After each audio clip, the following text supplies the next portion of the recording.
Zombie apocalypse.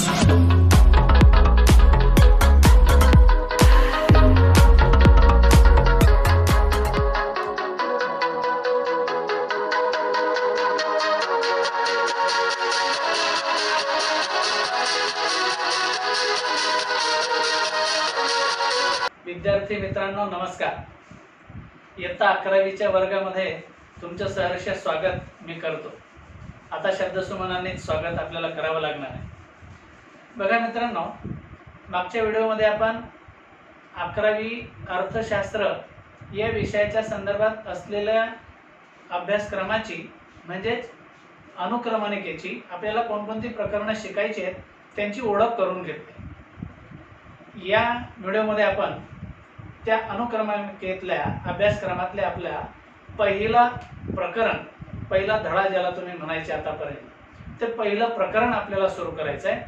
बघा, अर्थशास्त्राचा अभ्यास आता आजपासून आपला सुरू झाला. मग आज आपल्याला पहिल्या प्रकरणाची सुरुवात करायची. पहिलं प्रकरण आहे बघा, अर्थशास्त्रातील मूलभूत संकल्पना. आपण संपूर्ण अर्थशास्त्र शिकणार आहोत.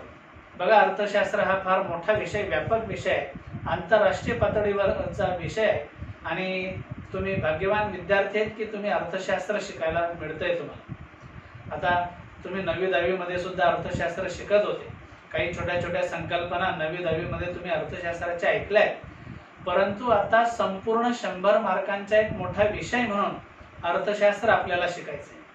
मग हे अर्थशास्त्र अत्यंत इंटरेस्टिंग असा हा विषय तुम्हाला सोपा वाटेल, तुम्हाला इंटरेस्टिंग वाटेल असा हा विषय. तर बघा, या वर्षभरात तुम्हाला अर्थशास्त्राची आवड निर्माण होईल याची मी खात्री देतो. मग या पहिल्या प्रकरणामध्ये अर्थशास्त्रातील काही मूलभूत संकल्पना आपल्याला समजून घ्यायच्या. हा विषय तुम्हाला इंटरेस्टिंग तेव्हा वाटेल, तुमच्या आवडीचा तेव्हा होईल जेव्हा तुम्ही मनापासून या विषयामध्ये स्वतःला झोकून द्या. बघा, विषय खूप सोपा आहे. मी किती चांगल्या पद्धतीने तुम्हाला समजून सांगतो त्याच्यावर ते एक अवलंबून असणार आहे आणि तुम्ही किती चांगल्या पद्धतीने ते समजून घेतायत यावर पण ते अवलंबून असणार आहे. म्हणून लक्षात घ्या की तुम्हाला विषय मनापासून समजून घ्यायचा आहे मित्रांनो. या 11वीच्या पहिल्या प्रकरणातल्या ज्या मूलभूत संकल्पना आपण शिकणार आहोत, या मूलभूत संकल्पना फार दीर्घकाळापर्यंत तुम्हाला उपयोगात येतील. कारण अत्यंत महत्त्वाचं हे पहिलं प्रकरण तुम्ही लक्षात घ्यायचं आहे. फार दीर्घकाळासाठी हे तुम्हाला उपयोगात येणारं प्रकरण आहे. मग बघा, आपल्याला अर्थशास्त्र शिकायचं आहे. अर्थशास्त्र नेमकं काय आहे? मग जरा आपण बॅकग्राऊंड पाहूया, प्रस्तावना पाहूया, इंट्रोडक्शन बघूया, अर्थशास्त्राची पण पार्श्वभूमी आपण पाहूया. जर आजचं जग म्हटलं तर हे आजचं जग अत्यंत आधुनिक असं जग आहे. नवनवीन शोध लागलेलं जग आहे. दररोज नवनवीन शोध लागत आहेत मित्रांनो. बघा, आपण तुम्ही आणि मी कल्पना पण नव्हती केलेली की आपल्याला अशा पद्धतीने मोबाईलवर यूट्यूबमधनं शिकावं लागेल. नाहीतर नेहमीचं रुटीन शिक्षण आपलं कसं होतं, तुम्ही आमच्या समोर बसलेले, आम्ही तुमच्या समोर उभे असलेले आणि आम्ही व्याख्यान देतोय, आम्ही लेक्चर देतोय, तुम्ही ऐकतायत, फळ्यावर आम्ही समजून सांगतोय, हे आपलं रुटीन शिक्षण होतं. परंतु या कोरोनाच्या प्रादुर्भावामुळे आपण आता आधुनिकतेचा कास धरतोय सगळेजण आणि आधुनिक पद्धतीने आपण मोबाईलवरनं, यूट्यूबवरनं, सोशल मीडियाचा आधार घेऊन आपण इंटरनेटच्या माध्यमातून आपण शिक्षण घेतोय. तर हा एक नवीन शोधच आहे. या लागलेल्या शोधाचा अत्यंत चांगल्या पद्धतीने आपण वापर करून घेतोय. असे नवनवीन दररोज शोध लागत आहेत मित्रांनो आणि वेगळा शोध, दररोज नवीन काहीतरी वेगळं तंत्रज्ञान डेव्हलप होतं आणि कालचं तंत्रज्ञान आज जुनं होतं. बघा, आजचं तंत्रज्ञान उद्या जुनं होईल, इतके शोध नवनवीन लागत आहेत आणि म्हणूनच मग आजचं युग हे तंत्रज्ञानाचं युग आहे, हे नवनवीन शोधाचं युग आहे असं आपण म्हटलं आहे. मग या नवनवीन शोधांमध्ये जे वेगवेगळे फार असे शोध लागत आहेत, हे शोध विज्ञानामुळे, शास्त्रामुळे लागतात. मग शास्त्र, विज्ञान काय आहे? आपण अर्थशास्त्र असं म्हणतो, मग अर्थशास्त्र देखील शास्त्र आहे, मग विज्ञान आहे याचा अर्थ? नक्कीच अर्थशास्त्र शास्त्र आहे, पण हे अर्थशास्त्र नेमकं कोणतं शास्त्र आहे, अर्थशास्त्र नेमकं कोणतं विज्ञान आहे ते आपल्याला समजून घ्यायचं आहे. त्यासाठी आधी तुम्हाला मी सांगतो की शास्त्राचे 2 प्रकार आहेत मित्रांनो. विज्ञान हे 2 प्रकारचं आहे. कोणते कोणते? पहिलं विज्ञान आहे, पहिलं शास्त्र आहे नैसर्गिक शास्त्र, पहिला प्रकार आहे, आणि दुसरा प्रकार आहे सामाजिक शास्त्र, social sciences and natural sciences. सायन्सचे दोन प्रकार आहेत, नैसर्गिक शास्त्र आणि सामाजिक शास्त्र. What is mean by natural science? नैसर्गिक शास्त्र कोणाला म्हणायचं? बघा, नैसर्गिक शास्त्र त्याला म्हणता येईल की ज्या शास्त्रातील नियम, ज्या शास्त्रातील तत्वज्ञान हे एखाद्या बंदिस्त प्रयोगशाळेमध्ये तपासून पाहता येते, विशिष्ट निरीक्षणांतर्गत त्याची पडताळणी करून घेता येते, आणि जसं तत्वज्ञान सांगितलंय, जसं सिद्धांतामध्ये सांगितलंय तसंच्या तसं आपण प्रयोगशाळेमध्ये केल्यावर तसं घडतं, त्याला आपण म्हणतो नैसर्गिक शास्त्र. बघा, या नैसर्गिक शास्त्राचे जे नियम आहेत, या नियमांना संपूर्ण युनिव्हर्सल पातळीवर, वैश्विक पातळीवर सर्वमान्यता असते, आणि जसं भारतात घडतं तसंच अमेरिकेतही घडेल नैसर्गिक शास्त्रांच्या संदर्भात, आणि म्हणून ते एका प्रयोगशाळेमध्ये तपासून पाहता येतात. बघा, लक्षात घ्या, नैसर्गिक शास्त्रामध्ये जी बाब सांगितली आहे ती जशीच्या तशी घडते. उदाहरणादाखल आपण पाहू शकतो की न्यूटनचा तो गुरुत्वाकर्षणचा सिद्धांत, न्यूटनने गुरुत्वाकर्षण सिद्धांतामध्ये काय सांगितलंय की एखादी वस्तू जमिनीवरनं आपण अशी वर फेकली की ती पुन्हा जमिनीवर खाली येते. मग ही अमेरिकेत पण खालीच येते, भारतात पण खाली येते, चीन आणि आणखी रशियामध्ये सुद्धा खालीच येते. सर्वदूर हा सिद्धांत सारखा खरा ठरतो, याचा अर्थ याला वैश्विक मान्यता आहे. हे झालं नैसर्गिक शास्त्र. दुसरं मात्र प्रकार आहे सामाजिक शास्त्र. बघा, सामाजिक शास्त्र म्हणजे काय? तर सामाजिक शास्त्रामध्ये मानवाच्या वर्तनाचा, मानवाच्या वागण्याचा अभ्यास केला जातो. ज्या शास्त्रामध्ये मानवी वर्तनाचा अभ्यास केला जातो त्या शास्त्राला सामाजिक शास्त्र असं म्हणतात. मग बघा, सामाजिक शास्त्र, मानसशास्त्र, भूगोल, अर्थशास्त्र हे विषय, राज्यशास्त्र मानवाचं वर्तन कसं आहे याचा अभ्यास करणार आहे. मानसशास्त्रामध्ये मानवाच्या मनाचा अभ्यास करणारं शास्त्र त्याला म्हटलं जातं, त्याचा अभ्यास केला जातो, मानवी वर्तणुकीचा. अर्थशास्त्रामध्ये देखील मानवाच्या वर्तणुकीचा अभ्यास केला जातो. मग सामाजिक शास्त्र हे मानवाच्या वागण्याचा, वर्तणुकीचा अभ्यास करतात. मग सगळ्या माणसांची वागणूक सारखी आहे का? नाही सारखी. तो कसा वागतो, तो कसा वागतो, ती कशी वागते, मी कसा वागतो, सगळ्यांचं वागणं वेगळं वेगळं आहे.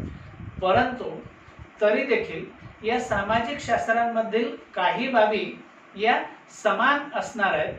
त्या प्रवृत्तीच्या संदर्भात, मानवी प्रवृत्ती जी आहे ती आपल्याला, जर का मानवी प्रवृत्तीच्या संदर्भातली विधानं आपण तपासून पाहिली, ती सर्वसामान्यपणे, साधारणपणे, जनरली समान आपल्याला ती आढळतात. आणि म्हणून मग अर्थशास्त्र सुद्धा एक सामाजिक शास्त्र आहे असं आपण म्हणू शकतो. कारण अर्थशास्त्रात सुद्धा मानवाच्या वागणुकीचा, वर्तणुकीचा अभ्यास केला जातो. या अर्थाने मग मानवाचं वर्तन मात्र जरी प्रयोगशाळेमध्ये तपासून पाहता येत नसेल तरी निरीक्षणाने मानवाचं वर्तन आपल्याला तपासून पाहता येतं. आणि या मानवी वर्तणुकीचं विश्लेषण वेगवेगळ्या शास्त्रांमध्ये केलं जातं. तसंच मानवी वर्तणुकीचं विश्लेषण आपल्या अर्थशास्त्रामध्ये केलं आहे. म्हणून अर्थशास्त्र सुद्धा एक सामाजिक शास्त्र आहे मित्रांनो. मग अर्थशास्त्र हे सामाजिक शास्त्र आहे, बरोबर आहे. या अर्थशास्त्राचा उगम कसा झाला, अर्थशास्त्राचा इतिहास काय? बघा, अर्थशास्त्राला इंग्रजीमध्ये इकॉनॉमिक्स असं म्हणतात. इकॉनॉमिक्स म्हणजे अर्थशास्त्र. हा इकॉनॉमिक्स शब्द कसा आला? तर जुन्या ग्रीक भाषेपासून, मूळ ग्रीक भाषेमध्ये जो आयकॉनॉमिया शब्द होता, त्या आयकॉनॉमिया शब्दापासून हा इकॉनॉमिक्स शब्द आलेला आहे. मग आयकॉनॉमिया म्हणजे काय? आयकॉनॉमियाचा अर्थ आहे कौटुंबिक व्यवस्थापन, कुटुंबाचं व्यवस्थापन, कुटुंबाची जी रचना आहे त्याचं व्यवस्थापन करणं, मॅनेजमेंट, कुटुंबाचं मॅनेजमेंट. मग कुटुंबामध्ये काय असतं? कुटुंबामध्ये सदस्य असतात. त्या सदस्यांपैकी कितीतरी सदस्य उत्पन्न मिळवतात. मिळालेलं उत्पन्न आपल्या गरजा भागवण्यासाठी खर्च करतात. बघा, उत्पन्न मिळत आहे, गरजा भागवायच्या आहेत, त्या गरजांसाठी खर्च करायचा आहे. आणि येणारा उत्पन्नातनं जो पैसा आहे तो कमी आहे का जास्त आहे? मग आपल्याकडे असणारी साधनं किती आहेत? साधनं म्हणजे पैसा, गरजा भागवण्यासाठी जे लागतं त्याला साधनं म्हणतात अर्थशास्त्रात. मग आपल्या गरजा, त्या गरजा भागवण्यासाठी लागणारी साधनं ती कमी आहेत का जास्त आहेत, गरजा कमी आहेत का जास्त आहेत, या सगळ्यांचा आणि याच्या संदर्भातल्या वागण्याचा जो अभ्यास मानवाचा आहे याला आर्थिक वर्तनाचा अभ्यास असं म्हणतात. आणि म्हणून अर्थशास्त्रामध्ये मानवाच्या आर्थिक वर्तनाचा अभ्यास केला जातो. आर्थिक वर्तन माणसाचं कसं आहे हे अर्थशास्त्रामध्ये अभ्यासलं जातं, तपासलं जातं. हे सगळं मानवाचं आर्थिक वर्तन आणि अर्थशास्त्र समजून घेण्यासाठी मित्रांनो आपल्याला अर्थशास्त्राच्या वेगवेगळ्या शास्त्रज्ञांनी, वेगवेगळ्या तत्वज्ञांनी सांगितलेल्या व्याख्या समजून घ्याव्या लागतील. अर्थशास्त्राच्या अनेक शास्त्रज्ञांनी व्याख्या सांगितलेल्या आहेत, त्या अर्थशास्त्राच्या व्याख्या आपल्याला समजून घ्याव्या लागतील. त्यावरनं आपल्याला अर्थशास्त्र नेमकं काय आहे ते अधिक डिटेल आपल्याला कळणार आहे. मग बघूया वेगवेगळ्या अर्थशास्त्रज्ञांचं तत्वज्ञान काय म्हणतं. सुरुवातीला आपण कौटिल्याचं अर्थशास्त्र काय आहे ते पाहणार आहोत. बघा, कौटिल्याचा फोटो तुम्हाला दिसतोय आणि कौटिल्य यांचा अर्थशास्त्रीय दृष्टिकोन काय आहे, कसा होता ते आपल्याला आधी जाणून घ्यायचं आहे. सुरुवातीला कौटिल्य म्हणजे कोण? बघा, ज्यांना चाणक्य किंवा ज्यांना चंद्रगुप्त मौर्याच्या काळातले, विष्णुगुप्त काळातले ते आहेत, यांना चाणक्य म्हटलं जातं, हे कौटिल्य. राजेशाही काळातले अत्यंत प्रभावी असे तत्वज्ञानी, राजाचे राजकीय सल्लागार आणि अत्यंत कुशाग्र बुद्धिमत्तेचे राजकारणी म्हणून त्यांच्याकडे पाहिलं जातं. अत्यंत कुशाग्र बुद्धिमत्तेचे अर्थकारणी म्हणून देखील त्यांच्याकडे पाहिलं जातं. या कौटिल्यांनी त्या काळात राजशाही कारभार पाहण्यासाठी अर्थकारण कसं कामात येतं, उपयोगात येतं, याच्या संदर्भातलं महत्त्वाचं तत्वज्ञान त्यांच्या ग्रंथामध्ये मांडलंय. कौटिल्याचे अर्थशास्त्र नावाचा त्यांचा ग्रंथ आहे. तुम्हाला मिळाला तर नक्की वाचन करून पहा. खूप छान असं पुस्तक आहे कौटिल्याचं अर्थशास्त्र. मग या कौटिल्याने त्याच्या ग्रंथामध्ये अर्थशास्त्रीय तत्वज्ञान, विज्ञान, अर्थशास्त्रीय विचार मांडलेले आहेत. काय म्हटलंय त्यांनी, त्यांचा दृष्टिकोन काय, अर्थशास्त्राच्या बद्दल त्यांचं मत काय, तर कौटिल्य यांचा अर्थशास्त्राच्या संदर्भातला दृष्टिकोन आपण बघणार आहोत. कौटिल्य यांनी संपत्ती मिळविणे यावर अधिक जोर दिला आणि ती संपत्ती कशा पद्धतीने आपण खर्च करणार आहोत. राजा, एखादा राज्यकर्ता किंवा एखादा शासनकर्ता कशा पद्धतीने संपत्ती मिळवतो आणि ती मिळवलेली संपत्ती कशा पद्धतीने त्याने खर्च केली पाहिजे या संदर्भातलं विज्ञान कौटिल्याने मांडलेलं आहे. म्हणून मग संपत्ती आणि संपत्तीच्या शास्त्रासंदर्भातलं विज्ञान, म्हणूनच अर्थशास्त्र म्हणजे संपत्ती व संपत्तीचं विज्ञान असलेलं शास्त्र असं हे कौटिल्याने अर्थशास्त्राच्या संदर्भात मांडलेलं आहे. मग बघा, कौटिल्याच्या अर्थशास्त्रामध्ये काय काय मुद्दे आले आहेत. बघा, आपण जे कौटिल्याचा दृष्टिकोन पाहिला की कौटिल्याचं विज्ञान, संपत्तीच्या संदर्भातलं असणारं विज्ञान म्हणजे अर्थशास्त्र असं कौटिल्याने म्हटलंय.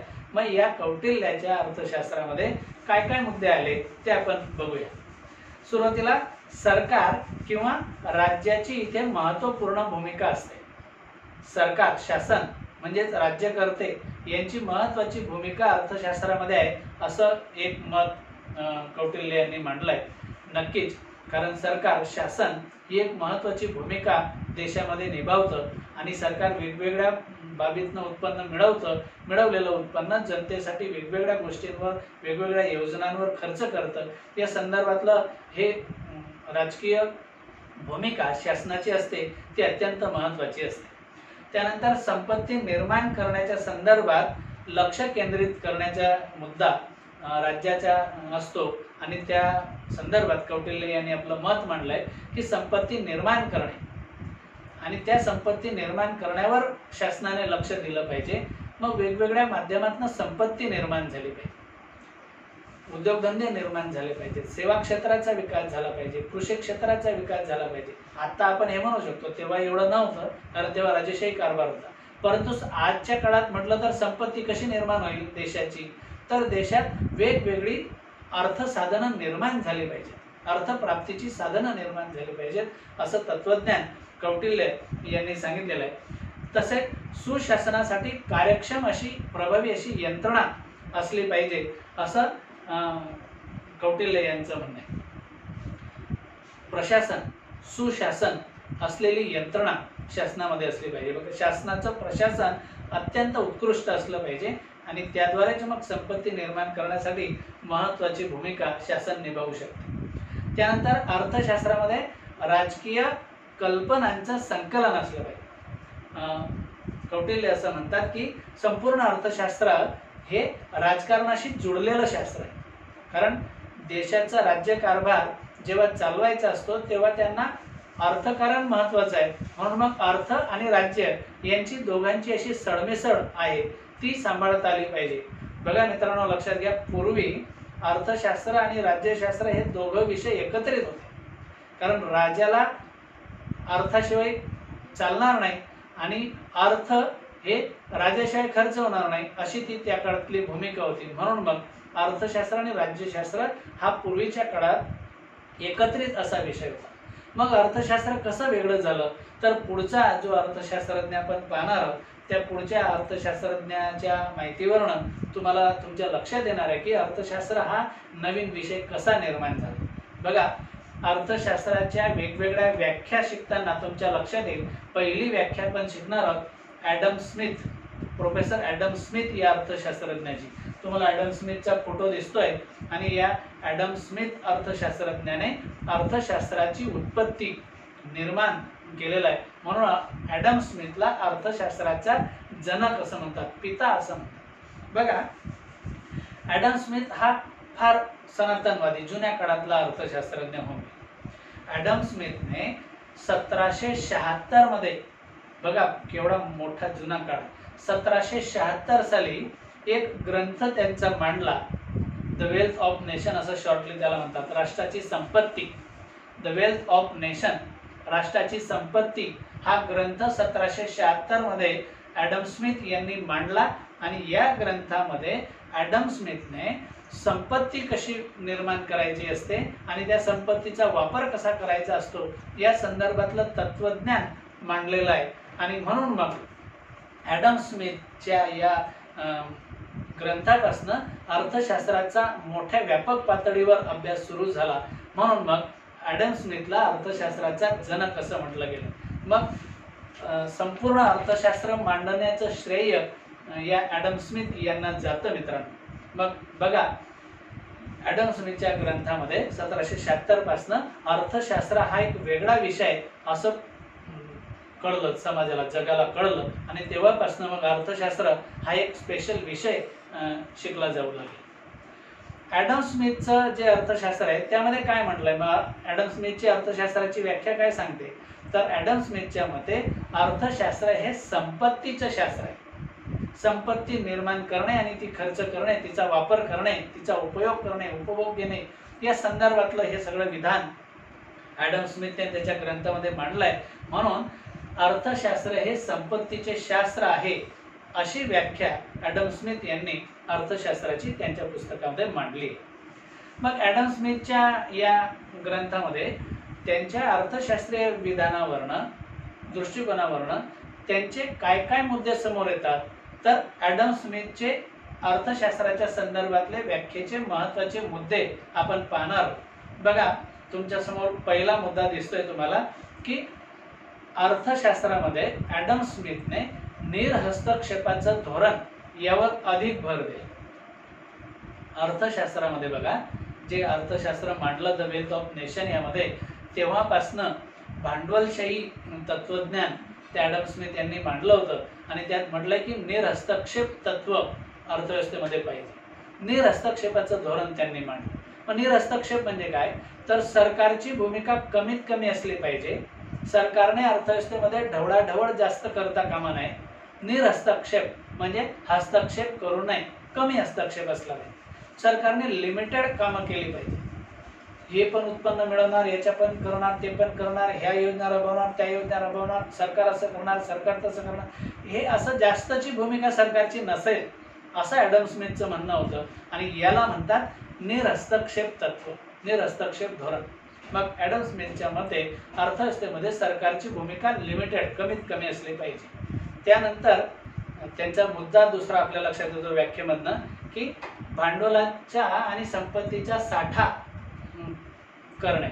बघा, एक तर भांडवलशाही अर्थव्यवस्थेतलं त्यांचं हे विधान होतं, त्यामुळे ॲडम स्मिथ यांच्या व्याख्येमध्ये भांडवलशाही हे महत्त्वाचं ठरतं.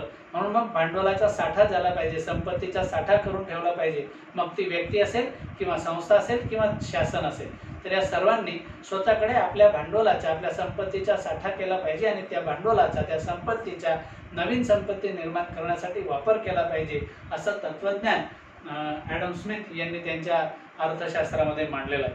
त्याचप्रमाणे आर्थिक घडामोडींच्या संदर्भातलं त्यांचं विधान, त्यांचा मुद्दा या व्याख्येमधनं आपल्या लक्षात येतो की ॲडम स्मिथ यांनी संपूर्ण अर्थव्यवस्थेमध्ये आर्थिक घडामोडींच्या संदर्भातले जे नैसर्गिक नियम आहेत त्यांच्या संदर्भातलं आपलं मत मांडलेलं आहे. संपूर्ण ॲडम स्मिथच्या ग्रंथामध्ये आपल्याला आर्थिक घडामोडीचे नैसर्गिक नियम पाहायला मिळतात की मानव नैसर्गिक नियमाप्रमाणे कसा वागतो आणि कशा पद्धतीने संपत्ती मिळवतो आणि ती संपत्ती कशी वापरतो या संदर्भातलं विधान आपल्याला अनेकदा लक्षात येतं त्यांच्या ग्रंथामध्ये.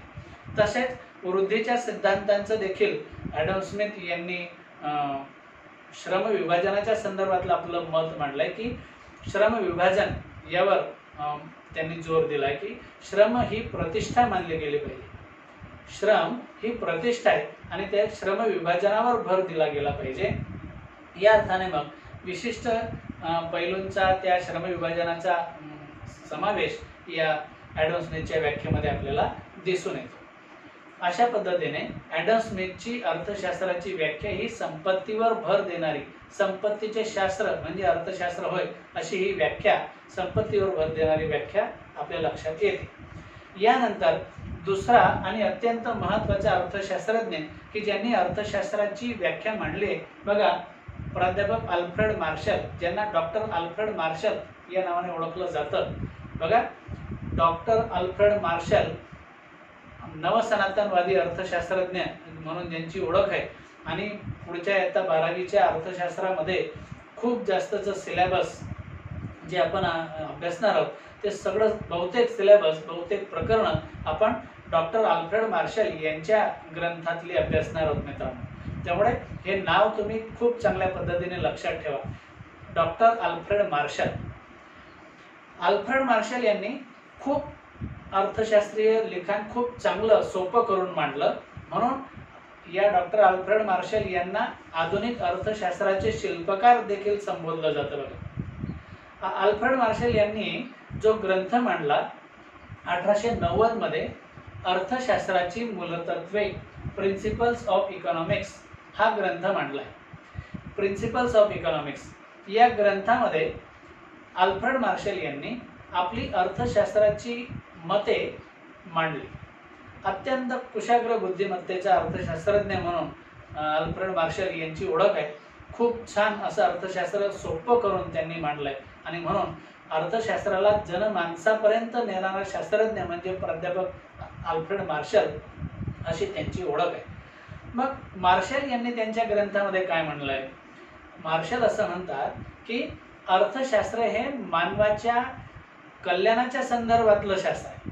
बघा, भौतिक कल्याण आणि मानवाचं कल्याण, मानवी कल्याण या दोन शब्दांवर अधिक भर प्राध्यापक मार्शल यांनी दिलेला आहे. मग माणसाकडे जी साधनं असतात, जी नैसर्गिक साधनं इथे उपलब्ध झालीत आपल्याला, ही नैसर्गिक साधनं आणि आणखी माणसाने काही साधनं, भौतिक साधनं निर्माण केलेले, या साधनांचा पर्याप्त वापर करून घेणे माणसाला जमलं पाहिजे आणि त्यातनं मानवी कल्याण साधलं जाणार आहे.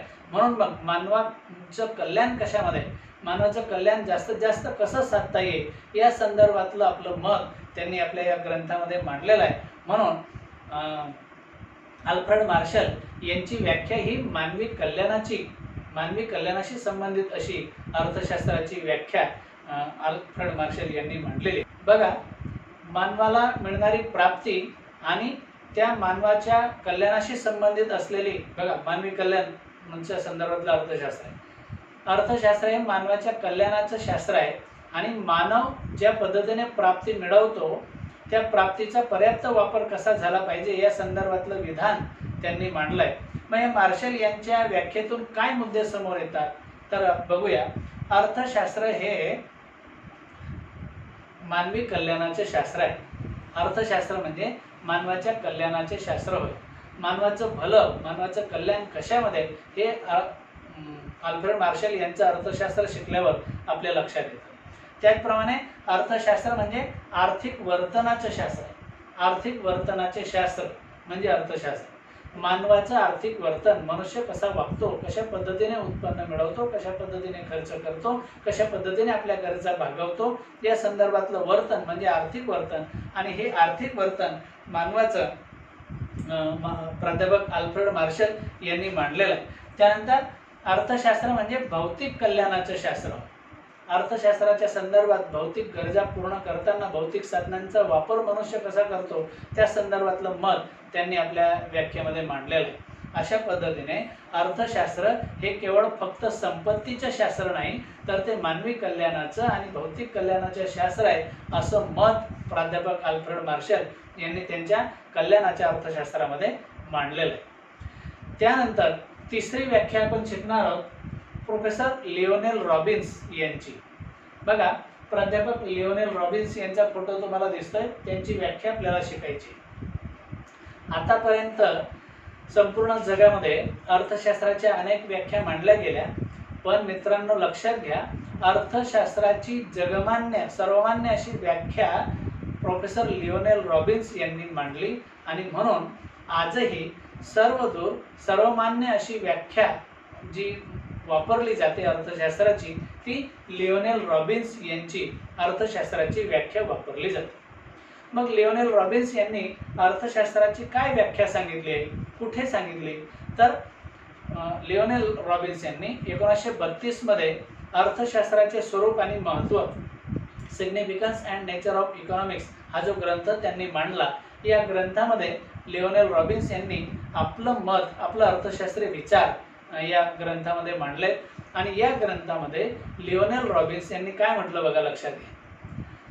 मनुष्य आपल्या गरजा भागवण्यासाठी कशा पद्धतीने साधनं मिळवतो, साधनं म्हणजे प्राप्ती, पैसा मिळवतो, आणि आपल्याकडे असणारी साधनं आणि आपल्या खूप साऱ्या अनंत गरजा, अमर्यादित गरजा यांच्यामध्ये कशा पद्धतीने सांगड घालतो, या संदर्भातलं तत्वज्ञान, अर्थशास्त्रीय विज्ञान या लिओनेल रॉबिन्स यांनी या व्याख्येमध्ये मांडलंय. बघा काय आहे व्याख्या, बघूया. अमर्यादित गरजा, मानवाच्या अमर्यादित गरजा आणि पर्यायी परंतु मर्यादित अशी उपयोगाची साधनं यांच्यात मेळ घालण्याच्या दृष्टिकोनातून करण्यात येणाऱ्या मानवी प्रयत्नांचा म्हणजे मानवी वर्तणुकीचा अभ्यास करणारे शास्त्र म्हणजे अर्थशास्त्र होय. अमर्यादित गरजा आणि पर्यायी उपयोगाची मर्यादित साधने यांच्यात मेळ घालण्याच्या दृष्टिकोनातून करण्यात येणाऱ्या मानवी प्रयत्नांचा किंवा वर्तणुकीचा अभ्यास करणारे शास्त्र म्हणजे अर्थशास्त्र होय. अशी अर्थशास्त्राची व्याख्या रॉबिन्स यांनी मांडलेली. बघा ही व्याख्या इंग्लिशमध्ये सांगतो तुम्हाला. बघा, economics is a science which studies human behaviour as a relationship between ends and square means which have alternative uses. Professor Robbins. बघा रॉबिन्सने अर्थशास्त्राची व्याख्या मांडली. या रॉबिन्सच्या व्याख्येमध्ये काय म्हटलंय की मानवाच्या गरजा या अनंत आहेत, अमर्यादित आहेत, अनलिमिटेड, न संपणाऱ्या आहेत. परंतु ह्या गरजा भागवण्यासाठी जी साधने लागतात ती साधने मात्र मर्यादित आहेत. आणि ही साधने जरी मर्यादित असली तरी एक गोष्ट चांगली की ही मर्यादित असलेली साधनं पर्यायी उपयोगाची आहेत. म्हणजे ती या कामासाठी पण वापरता येतात, त्या कामासाठी पण वापरता येतात, त्या कामासाठी पण वापरता येतात, सगळ्या कामासाठी ती वापरता येतात. पण एका वेळी एक, हे किंवा ते, मग हे किंवा ते, अशा पद्धतीने साधनं लिमिटेड आहेत, कमी आहेत. म्हणून गरजा अमर्यादित आणि गरजा भागवण्यासाठी लागणारी साधने म्हणजे पैसा मात्र मर्यादित. मग या मर्यादित आणि अमर्यादित या दोघांमध्ये कशा पद्धतीने सांगड घालायची या संदर्भातलं तत्वज्ञान, या संदर्भातलं शास्त्र या रॉबिन्स यांनी अर्थशास्त्रामध्ये मांडलंय. म्हणून मग रॉबिन्स यांच्या अर्थशास्त्रामध्ये कोणकोणते मुद्दे समोर येतात ते बघा. रॉबिन्स यांच्या अर्थशास्त्राच्या व्याख्येचे मुद्दे. एकतर पहिला भाग आपल्याला सांगता येईल की रॉबिन्स सांगतात की मानवाच्या गरजा या अमर्यादित आहेत, अमर्यादित गरजा. अनलिमिटेड ह्युमन वांट्स अनलिमिटेड आहेत. मानवाच्या गरजा या अमर्यादित आहेत, संपत नाहीत कधीच. माणसाच्या शेवटच्या श्वासापर्यंत मला हे पाहिजे, माझं ते राहून गेलं, माझं हे राहून गेलं असं मनुष्य म्हणतो. या अर्थाने मानवाच्या गरजा या अमर्यादित आहेत. तसेच माणसाकडे असलेली जी गरजा भागवणारी साधने आहेत ती साधने मात्र मर्यादित आहेत मित्रांनो. साधनं, पैसा हा मर्यादित आहे आणि म्हणून मग या कमी साधनांच्या साहाय्याने जास्तच्या गरजा माणसाला भागवायच्या असतात हे त्यांनी मांडलं. त्याचप्रमाणे माणसाच्या ज्या गरजा आहेत त्या गरजांना प्राधान्यक्रम असतो बघा, प्रेफरन्स नंबर ऑफ वांट्स. मानवाच्या गरजांना प्राधान्यक्रम आपण लावू शकतो. आधी सगळ्यात महत्त्वाची गरज, मग आणखी पैसे आले की त्यानंतरची महत्त्वाची गरज, आणखी पैसे आले की मग नंतरची गरज, असं आपण करू शकतो. म्हणून गरजांना प्राधान्यक्रम असतो हे एक आपल्या लक्षात येतं या व्याख्येवरनं. म्हणून रॉबिन्स यांनी सांगितलं की गरजा या प्राधान्यक्रमानुसार आपण पूर्ण करू शकतो. या पद्धतीने रॉबिन्सची व्याख्या आहे. तसेच साधनं जे या साधनांचे पर्यायी उपयोग आहेत. बघा पुढचा मुद्दा त्यांच्या व्याख्येतला लक्षात येतं की गरजा भागवणारी जी साधनं आहेत म्हणजे पैसा आहे, या साधनांचा पर्यायी उपयोग करता येतो. अशा प्रकारे रॉबिन्स यांनी अर्थशास्त्राची व्याख्या सांगितलेली आहे. आणि इथपर्यंत आपण अर्थशास्त्रज्ञांच्या व्याख्या शिकलो वेगळ्या वेगळ्या. या सर्व व्याख्यांपैकी रॉबिन्स यांची अर्थशास्त्राची व्याख्या ही सर्वमान्य अशी व्याख्या आहे. अमर्यादित गरजा आणि पर्यायी उपयोगाची मर्यादित साधने यांच्या मेळ घालण्याच्या दृष्टिकोनातून करण्यात येणाऱ्या मानवी प्रयत्नांचा, वर्तणुकीचा अभ्यास करणारे शास्त्र म्हणजे अर्थशास्त्र होय. इथे अर्थशास्त्राच्या मूलभूत संकल्पनांमधला या पहिल्या प्रकरणातला एक छोटा पहिला भाग आपला संपलाय. इथे आपण थांबूया. Thank you friends.